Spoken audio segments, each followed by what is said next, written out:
بسم اللہ الرحمن الرحیم۔ السلام علیکم دوستو۔ آج میری نگاہوں سے مولانا سید ابو العلا مودودی کا ایک مضمون اقبال کی اسلام سے والہانہ عقیدت گزرا، تو میں اس کو آپ کے ساتھ شیئر کرنا چاہوں گا۔ دنیا کا میدان ابتدا سے جدید ترین دور تک اکابر پرستی یعنی ہیرو ورشپ کی جانب رہا ہے۔ ہر بڑی چیز کو دیکھ کر ہزا ربی ہزا اکبر کہنے کی عادت جس کا ظہور قدیم ترین انسان سے ہوا تھا، آج تک اس سے نہیں چھوٹی ہے۔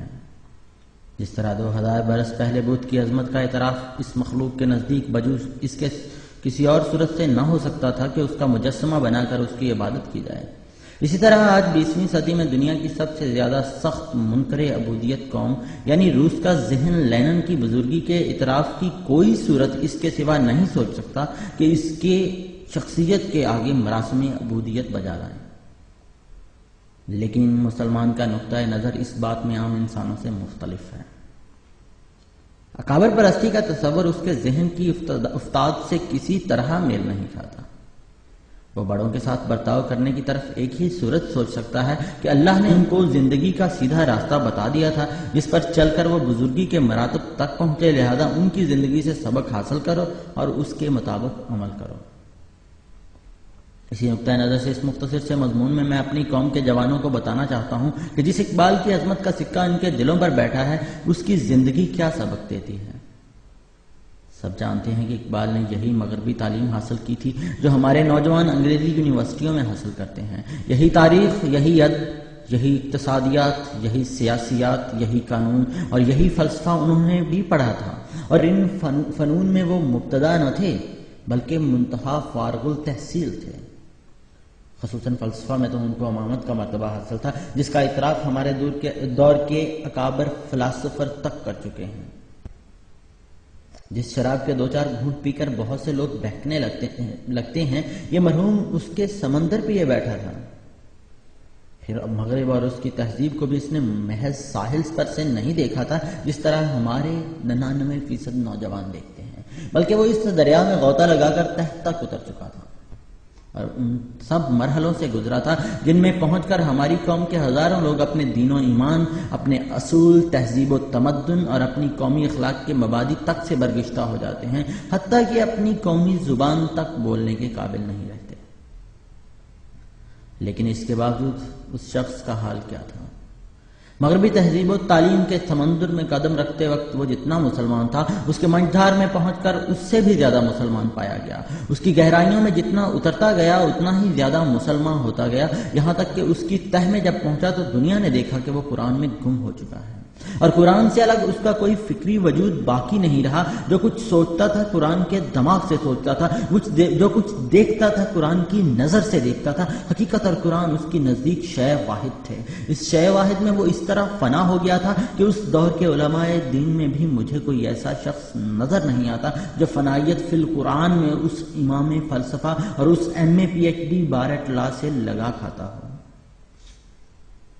بہت کم لوگوں کو معلوم ہے کہ آخری دور میں اقبال رحمۃ اللہ علیہ نے تمام کتابوں کو الگ کر دیا تھا، اور سوائے قرآن کی کوئی کتاب وہ اپنے سامنے نہ رکھتے تھے۔ سال ہر سال تک علوم و فنون کے دفتروں میں غرق رہنے کے بعد جس نتیجے میں پہنچے تھے وہ یہ تھا کہ اصلی علم قرآن ہے، اور جس کے ہاتھ آ جائے وہ دنیا کی تمام کتابوں سے بے نیاز۔ ایک مرتبہ کسی شخص نے ان کے پاس فلسفہ کے چند اہم سوالات بھیجے اور ان کا جواب مانگا۔ ان کے قریب رہنے والے لوگ متوقع تھے کہ اب علامہ اقبال اپنی لائبریری کی الماری کھلوائیں گے اور بڑی بڑی کتابیں نکلوا کر ان مسائل کا حل تلاش کریں گے، مگر وہ یہ دیکھ کر حیران رہ گئے کہ لائبریری کی الماریاں مکفل کی مکفل رہیں اور وہ صرف قرآن ہاتھ میں لے کر جواب لکھوانے بیٹھ گئے۔ رسول کریم صلی اللہ علیہ وآلہ وسلم کی ذات مبارک کے ساتھ ان کی والہانہ عقیدت کا حال اکثر لوگوں کو معلوم ہے، مگر یہ شاید کسی کو نہیں معلوم کہ انہوں نے اپنے سارے تفلسف اور تمام اقلیت کو رسول عربی صلی اللہ علیہ وآلہ وسلم کے قدموں میں ایک متاع حقیر کی طرح نظر کر کے رکھ دیا تھا۔ حدیث کی جن باتوں پر نئے تعلیم یافتہ نہیں پرانے مولوی تک کان کھڑے کرتے ہیں اور پہلو بدل بدل کر تعویلیں کرنے لگتے ہیں، یہ ڈاکٹر آف فلاسفی ان کے ٹھیٹھ لفظی مفہوم پر ایک ایمان رکھتا تھا، اور ایسی کوئی حدیث سن کر ایک لمحے کے لیے بھی اس کے دل میں شک کا گزرنا ہوتا تھا۔ ایک مرتبہ ایک صاحب نے ان کے سامنے بڑے اچنبے کے انداز میں اس حدیث کا ذکر کیا جس میں بیان ہوا ہے کہ حضور صلی اللہ علیہ وآلہ وسلم اصحاب ثلاثہ کے ساتھ کوہ احد پر تشریف رکھتے تھے۔ اتنے میں احد لرزنے لگا۔ رسول اللہ صلی اللہ علیہ وآلہ وسلم نے فرمایا کہ ٹھہر جا، تیرے اوپر ایک نبی، ایک صدیق اور 2 شہیدوں کے سوا کوئی نہیں ہے۔ اس پر پہاڑ ساکن ہو گیا۔ اقبال نے حدیث سنتے ہی کہا، اس میں اچنبھے کی کون سی بات ہے؟ میں اس کو استعارۂ مجاز نہیں بلکہ ایک مادی حقیقت سمجھتا ہوں، اور میرے نزدیک اس کے لیے کسی تعویل کی حاجت نہیں۔ اگر تم آگاہ ہوتے تو تمہیں معلوم ہوتا کہ ایک نبی صلی اللہ علیہ وآلہ وسلم کے نیچے آ کر مادے کے بڑے سے بڑے تودے بھی لرز اٹھتے ہیں، مجازی طور پر نہیں، واقعی لرز اٹھتے ہیں۔ اسلامی شریعت کے جن احکام کو بہت سے روشن خیال حضرات فرسودہ اور بوسیدہ قوانین سمجھتے ہیں اور جن پر اعتقاد رکھنا ان کے نزدیک ایسی تاریخ خیالی ہے کہ مہذب سوسائٹی میں اس کی تائید کرنا ایک تعلیم یافتہ آدمی کے لیے ڈوب مرنے سے زیادہ بدتر ہے۔ اقبال نہ صرف ان کو مانتا اور ان پر عمل کرتا تھا بلکہ برملا ان کی حمایت کرتا تھا اور اس کو کسی کے سامنے اس کی تائید کرنے میں باک نہ تھا۔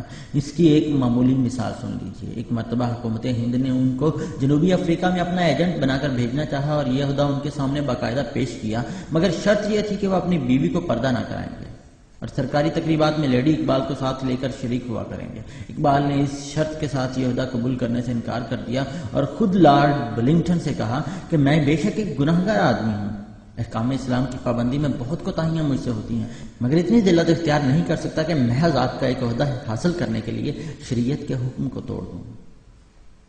قرآن مجید کی تلاوت سے ان کو خاصا شغف تھا اور صبح کے وقت بڑی خوشحالی کے ساتھ پڑھا کرتے تھے، مگر آخر زمانے میں طبیعت کی رقت کا یہ حال ہو گیا تھا کہ تلاوت کے دوران میں روتے روتے ہچکیاں بن جاتی تھیں اور مسلسل پڑھ بھی نہ سکتے تھے۔ نماز بھی بڑے خشوع و خضوع سے پڑھتے تھے مگر چھپ کر، ظاہر میں یہی اعلان تھا کہ نرا گفتار کا غازی ہوں۔ ان کی سادہ زندگی اور فقیرانہ طبیعت کے حالات ان کی وفات ہی کے بعد لوگوں میں شائع ہوئے، ورنہ عام خیال یہی تھا کہ جیسے اور سر صاحبان ہوتے ہیں ویسے ہی وہ بھی ہوں گے، اور اسی بنا پر بہت سے لوگوں نے یہاں تک بلا تحقیق لکھ ڈالا تھا کہ ان کی بارگاہ عالی تک رسائی کہاں ہوتی ہے۔ لیکن واقعہ یہ ہے کہ یہ شخص حقیقت میں اس سے بھی زیادہ فقیر منش تھا جتنا اس کی وفات کے بعد لوگوں نے اخبارات میں بیان کیا ہے۔ ایک مرتبہ کا واقعہ سن لیجیے جس سے اس بیرسٹر کی طبیعت کا آپ اندازہ کر سکیں گے۔ پنجاب کے ایک دولت مند رئیس نے ایک قانونی مشورہ کے لیے اقبال اور سر فضل حسین مرحوم اور 1-2 اور مشہور قانون دان اصحاب کو اپنے ہاں بلایا اور اپنی شاندار کوٹھی میں ان کے قیام کا انتظام کیا۔ رات کو جس وقت اقبال اپنے کمرے میں آرام کرنے کے لیے گئے تو ہر طرف عیش و تنم کے سامان دیکھ کر اور اپنے نیچے نہایت قیمتی اور نرم بستر پا کر مان ان کے دل میں خیال آیا کہ جس رسول پاک صلی اللہ علیہ وآلہ وسلم کی جوتیوں کے صدقے آج ہم کو یہ مرتبے نصیب ہوئے ہیں، انہوں نے بوریے پر سو کر زندگی گزاری تھی۔ یہ خیال آنا تھا کہ آنسوؤں کی جھڑی بن گئی۔ اس بستر پر لیٹنا ان کے لیے ناممکن ہو گیا۔ اٹھے اور برابر غسل خانے میں جا کر ایک کرسی پر بیٹھ گئے اور مسلسل رونا شروع کر دیا۔ جب ذرا دل کو قرار آیا تو اپنے ملازم کو بلا کر اپنا بستر کھلوایا اور ایک چارپائی اس غسل خانے میں بچھوائی اور جب تک وہاں مقیم رہے غسل خانے ہی میں سوتے رہے۔ یہ وفات سے کئی برس پہلے کا واقعہ ہے، جب باہر کی دنیا ان کو سوٹ بوٹ میں دیکھا کرتی تھی۔ کسی کو خبر نہ تھی کہ اس سوٹ کے اندر جو شخص چھپا ہوا ہے اس کی اصلی شخصیت کیا ہے۔ وہ ان لوگوں میں سے نہ تھا جو سیاسی اغراض کے لیے سادگی و فقر کا اشتہار دیتے ہیں اور سوشلسٹ بن کر غریبوں کی ہمدردی کا دم بھرتے ہیں، بلکہ پبلک کی نگاہوں سے ہٹ کر ان کی تمام زندگی رئیسانہ اور عیش پسندانہ ہے۔